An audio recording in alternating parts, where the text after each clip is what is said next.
wig lover, this is Heather from CysterWigs.com, and today I'm bringing you a review of a very popular Ellen Wille wig called Jamila High. And the color on this is Champagne Rooted, which is a lovely rooted light dynamic blonde. If you get close to it, you could see that it's super duper highlighted, that the base color is kind of like this very pretty sort of medium ash blonde, and then on top of that you've got this very light, almost platinum highlight, which looks great on a wig like Jamila High because it really makes the colors in the curls really stand out, which is gorgeous. And then it has this very luscious dark root. I love this color, and I actually am a big fan of Ellen Wille's colors, but just keep that in mind. If you're a more conservative wig wearer, you may not like their color selection, because even the ones that look like they might be more conservative colors are going to be highly dynamic with lots and lots of variation of tone, and sometimes they're going to come heavily highlighted like this one. This is a beautiful wig. I really, really like this wig. It makes me think of the 80s in the best possible way. I feel like I should be having tea with Shelley Long or something. It's just very, very big. It's just so much going on, but it's effervescent, especially in this color. There's something magical about this blonde with these curls. It's just very bubbly looking and fresh. So yeah, I totally dig it. It's very, very cute. This wig is heavily layered, so if you played with it a little bit more, this is right out of the box. So, I mean, you could play with it a little bit more to really bring out those adorable little doll curls that are all over this wig. They're in abundance, and they go all the way up to the top, which is very unlike a lot of curled wigs. A lot of curled wigs are straight at the top, and they kind of curl like from like maybe the eyes down. This one is curled about an inch or two away from where the hair originates at the top of the scalp. Very, very, very beautiful.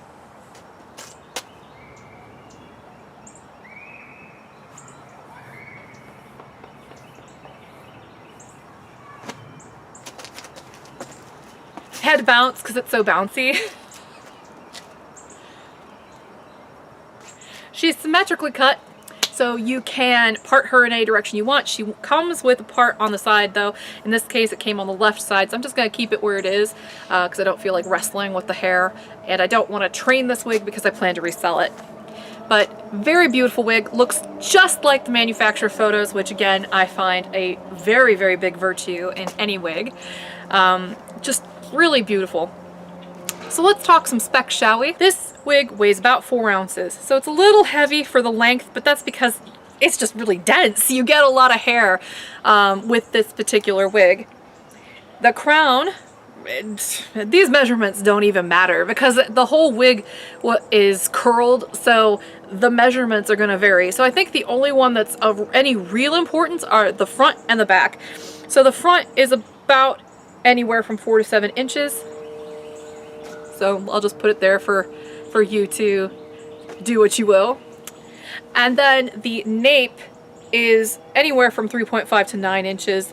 I think that basically means that it's 9 inches straight, 3.5 inches curled. So that gives you an indication of what I just meant by the measurements don't really matter that much, because what you see is what you get. This is basically an above the shoulder style, except for right in the back on me. And that's because I have a little tiny stub neck. This has an average cap and a lace front. Let me go ahead and zoom in on the lace front for you. I have it pulled up just a little bit so that way you can see it up against an area of my scalp that doesn't, or an area of my forehead that doesn't have any hair on it. So you can really see the density. I actually think that this is kind of a sparse lace front by lace front standards. I even think that this is more sparse than what you would get on some of the Jean Renault wigs that people like to complain have sparse lace fronts. But the thing is, the lace front is not really the star attraction in this wig, and you can easily cover it up by just sweeping the hair off to the side. The real star is the texture. I mean, the texture on this is dynamite. So if the only real fault with it is that the lace front's a little, meh, then, there could be worse things. I think that one is a sin that's easy to recover from. at least in this particular style. So I'm gonna go ahead and take Jamila High off so you can see what the cap construction looks like.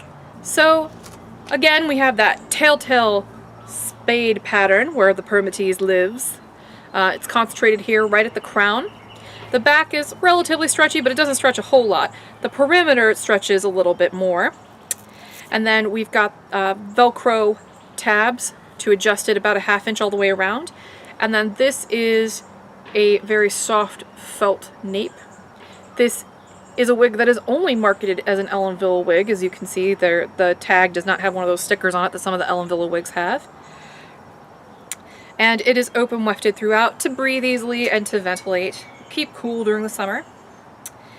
And now that I've got the thing off my head, I really want to show you this color because I think it's gorgeous. And I think that it's aptly named. It really does look like a dynamic champagne blonde. But instead of being just champagne, it's got maybe a shade darker and a shade lighter combined to make a champagne blonde. So very beautiful. And lots of gorgeous, bouncy, bounce ringlet curls. And here's the top, in case you're wondering what that permatease looks like. It's not that bad. I'm gonna go ahead and put this one back on now. You can pick this one out, like with a pick, but just know that once you do that, there's no going back, my friend. You are going to end up with a poofy wig that is going to remain poofy indefinitely. There's no way to get that genie back in its bottle once you play with the curls enough that they loosen up. And if you, I mean, some people really like that, but I actually just recommend using your fingers and just kind of relaxing them with your fingers until you're comfortable with the texture. And if it gets to a point where they loosen up too much and you feel like it no longer looks as cute and bouncy as it did before, because curly wigs, if you decurl them enough, if you play with them too much, they do get frizzy looking. I recommend NV Renew and Repair. It's one of my favorite products. I recommend it all the time. I sell it at my store, hint hint. But it's a great product for helping the hair kind of find its curl again. And the best strategy for this particular wig would probably be to get it wet and then spray it with a little bit of Renew and Repair in small sections and coax the curls back into shape, and then let it dry on a head form overnight, and voila. It might not look 100% like it did out of the box, but it will help restore some of the curls to their original shape. So again, my name's Heather. I'm from CysterWigs.com. That's CysterWigs.com, and this has been a review of the very popular Jamila High wig by Ellen Wille in the color Champagne Rooted. Thank you for watching, and I hope you have a fabulous day. Bye-bye.